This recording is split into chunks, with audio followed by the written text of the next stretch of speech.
place, you're just standing great. Well, the other thing that you'll notice on this type of opener is that it is much narrower. If you can see, this is a perfectly straight, narrow roll, whereas in our opener, it's still probably got a 2 to 3 inch spread. And a lot of the work that we've done is, and some work that Blaine helped us out with too, was looking at narrow seat bed utilization on the opener. And we always had the best emergence on that wider opener. Is that right? Does that sound right to you? Yeah. So when we moved to the 3 inch spreader tip, we always had more plant survivals. I mean, and it kind of makes sense. The problem is when we're trying to do, you know, ultra low zero till low disturbance, is that, you know, it's a trade-off. So as far as we've seen, obviously the wider the spread, the more plant survival that we've got. Does anyone disagree with that in their experience, or? I don't disagree, but I think we come away. I think you were backwards in what you were saying. Good timing, Mike. Yeah. I'm just looking at the sheet. They were really close though, like when we did the actual 1 meter row counts, say for the 4 pounds per acre, we had about 18 on our discs and about 22 in that 1 meter. Yeah, I so think when I converted it over to plants per square meter, the numbers aren't quite right, but they were for our discs. yeah, we were right on that. So I guess on that note, if you want, and we'll go to Troy now, even though he's not paying attention. How would you?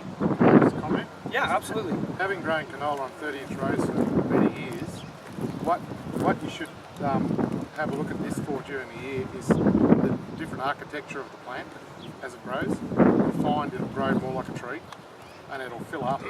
And we actually get a lot higher yields out of wider row canola than we do narrow rows. So it's all wide rows for us.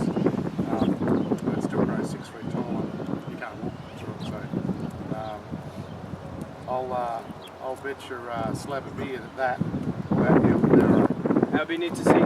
Do you find there's issues with weed competition in the canopy closure, or is it no problem? So it'll be interesting. You'll see it'll have a lot more chillers on it. So you just get storms around, and they don't watch. So just grow narrow that stuff. Especially thick little stuff like the little finger. It lodges and falls over and runs down. So we get the results of this direct cover, and it's just all too easy. So I'm not sure if you mentioned this, Ken. I'm sorry. we're only planting 1 pound an acre. 1 pound, eh? But that depends on your varieties, like I said. We're kilos a hectare, which is basically the same.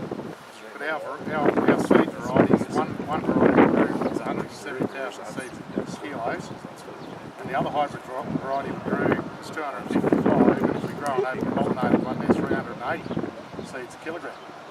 So when you start doing this stuff, you've actually got to get back to your seeds per acre, seeds per hectare.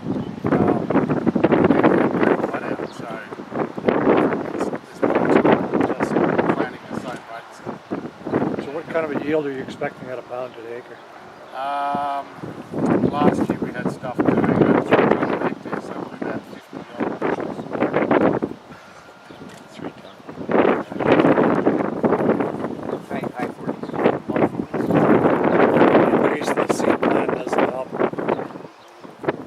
So that's what we've got planted now as well. Which? We've kind of like precision planted because we've been running sort of 2 kilos with 1.5 to 2, and now we're down to 1 with the precision planter. So, and if we grow a smaller seeded variety, we'll get under 1, and we'll still get the same plants per hectare. We're aiming for 250 to 60,000.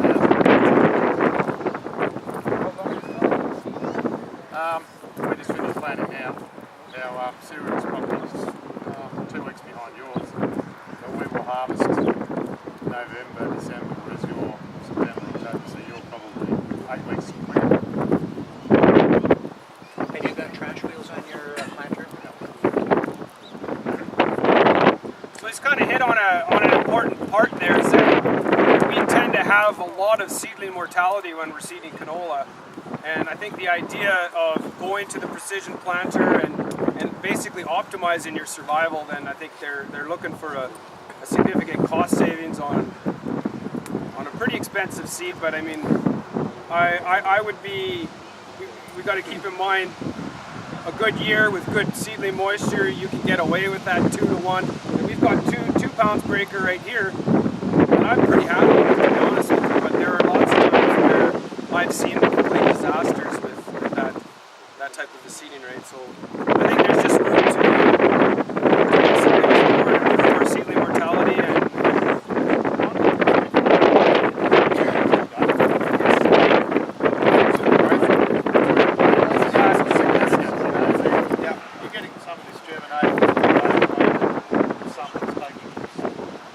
Actually got, I think, a row side by side right here. That the wide row is actually a little bit behind, but that could easily be because we've got two different planters, and you haven't got the exact same depth control either. Right? I mean, that would make a difference too, I think, right? Well, I think it's a wide row. Harvest, that could stay On the stubble. I don't know, what's everybody going to say? You talking about wind? Yeah, sorry, yeah, after wind blowing swath. So I'll repeat Ron's question. He's concerned about the wide row and the issue of blowing swaths in the wind. Wind in Australia? It's probably better because it goes right to the ground.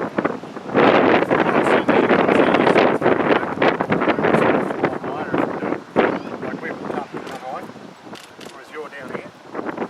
You have pots, your pots don't start to that height? We don't swath it in the wide rows because it's actually too hard to get it out again. You just straight cut in wide rows. You say you'd cut it that high? Like there's no pots that go there? Their stuff will grow this high. The Australian, Just because of the way it grows. your architecture of your canola is quite a bit different than Quite ours. different, it is, yeah. You know, I mean, we don't really want it that high. No, I don't want it that high either, but that's the varieties they bred for us. We Yeah, can suck so- it up. But Pretty big factor for us, yeah. yeah, but I would say in your situation, it'd probably get down right to the ground and might even stay there better. I mean, remember what I said about the architecture of these plants? They're going to grow like a tree. They're not going to be one branch. And when you go and cut it, you're going to have branches there that are going to hold crop better than one stalk. Well, I don't, like anybody's in the hybrid seed canola production, like I mean, we grow low poundage and wide rows, but so we get into a little bit of what you're talking about. Anyway, so what I'm saying. It'll be an interesting observation for you later in the year, see what it does. See what it does the same. A little bit of correlation. Here as- Yeah, I think in all honesty, we don't have a lot of experience here with the wider row seeding in general, so we'll have to keep an eye on Jim's plots. Any other questions right now? We're going to move on to our next site. Okay, we're going to follow Jim Parker and Brent. Where's Jimmy here? Jim.